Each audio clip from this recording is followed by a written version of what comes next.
Hello, 4th, 5th, and 6th grade. It's Mrs. Smith. I'm trying to videotape again. Last week, I just couldn't get it to work for the books. I'm praying it does today. I'm going to be reading from Squirrels and Other Fur Bearers by John Burroughs, the relative of Jaden. And I'm hoping to do the whole chapter of the Mink. We finished the Weasel. And now we're on to the Mink. It's a short chapter. In walking through the woods one day in early winter, we read upon the newly fallen snow the record of a mink's fright the night before. The mink had been traveling through the woods post-haste, not along the water courses where one sees them. Now let's think about what a water course might be. Something with water. Something that a mink might like to hunt along. And if you said brooks, streams, canals, anything that water would run, that's a water course. So something happened the night before, not along the water courses where one sees them by day, but over ridges and across valleys. We followed his track some distance to see what adventures he had met with.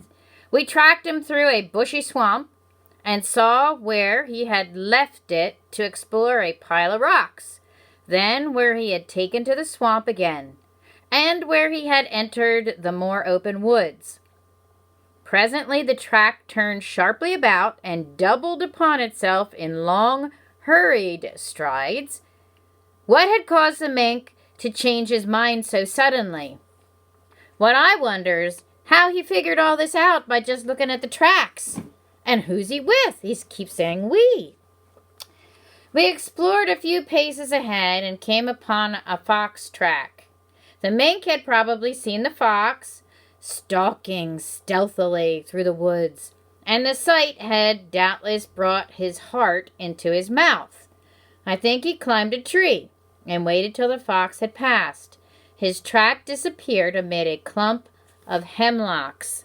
And I underlined the word hemlocks because I wanted you to think about what is a hemlock. Any guesses? Give you a hint, it's a tree. It's our state tree. Do you think it's an evergreen? Or more like a deciduous tree, like a maple? If you said hemlock is a pine tree, you are absolutely correct. So he disappeared among a clump of hemlocks and then reappeared again a little beyond them. It described a big loop around and then crossed the fox track only a few yards from the point where its course was interrupted. Then it followed a little water course, and you know what that is, right? Went under a rude ridge in a wood road, then mingled with squirrel tracks in a denser part of the thicket. If the mink met a muskrat or a rabbit in his travels, or came upon a grouse or quail, or a farmer's hen roost, he had a supper he was in quest of. Now, I wanted just to think about a muskrat. We read a chapter about the muskrat in the beginning of the year. And here's a sketch of the muskrat. And I want you to also think about this. John Burroughs is the author, and there's no illustrator mentioned. So he's also the illustrator. And his sketches are quite detailed. Very detailed. He does great work. So that's the muskrat, just a reminder. And back to, doubtless the squirrel fell, oops, I'm sorry, that's the wrong spot. I followed a mink's track one morning upon the snow till I found where the prowler had overtaken and killed a muskrat by a stone wall near a little stream. The blood upon the snow and the half-devoured body of the rat told the whole story. The mink was very fond of muskrats, and trappers often used this flesh to bait their traps. I wonder if he has learned to enter the underwater hole to the muskrat's den, and then seek him in his chamber above, where the poor rat would have little chance to escape. The mink is only a larger weasel, and the last time I read it was about the weasel, and has much of the boldness and bloodthirstiness of that animal. One summer day, my dog Lark and I were sitting beside a small watercourse in the woods, when I saw a mink coming up the stream towards us. I sat motionless till the mink was within a few feet of us, when the dog saw him. As the dog sprang, the mink darted under a large flat stone.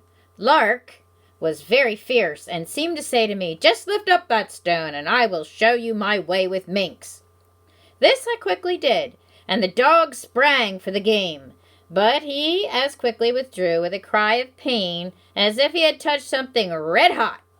The mink had got in the first blow or bite, just like the weasels, and then effected his escape between my feet and the dog's, as if he had vanished in the air. Where he went was a mystery.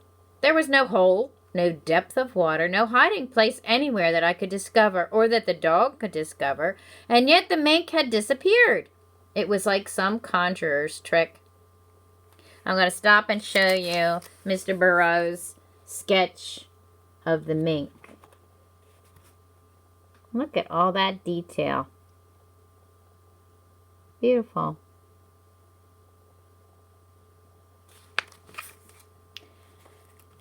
Minks are fond of fish and can capture them in the water.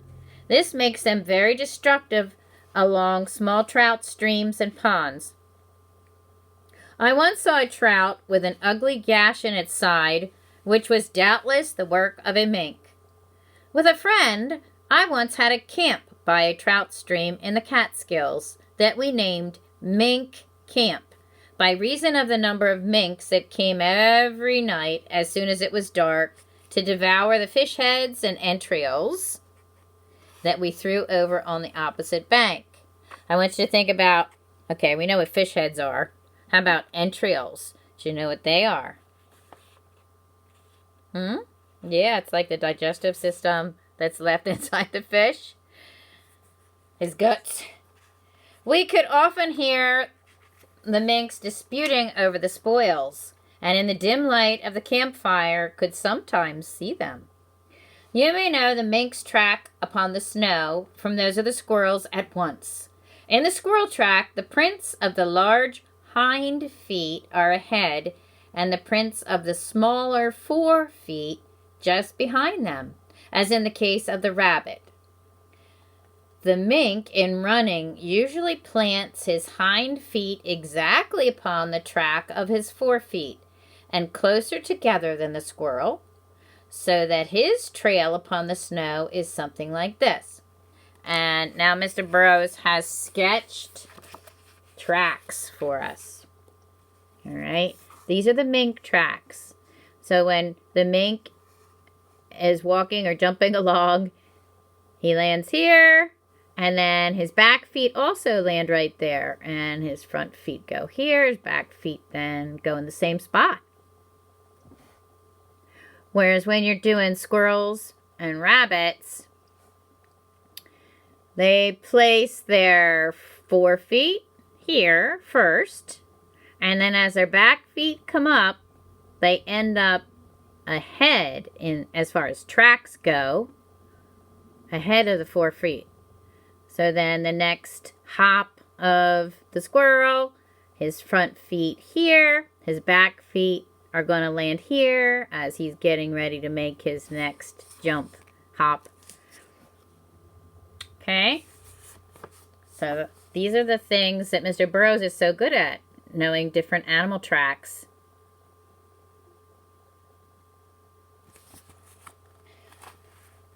One winter day, I had a good view of a mink running upon the snow and ice along the edge of a stream.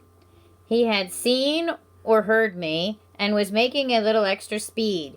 He bounded along with his back much arched and in a curiously stiff and mechanical sort of way, with none of the grace and ease of the squirrel.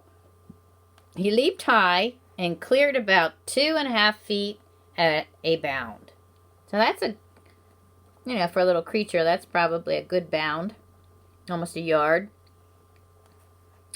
All right, the next time I read it will be the raccoon chapter. And we'll have a couple more fur bearers that have been written about by John Burroughs. I hope you're all doing well. God bless you, and I'll talk to you again soon. Bye.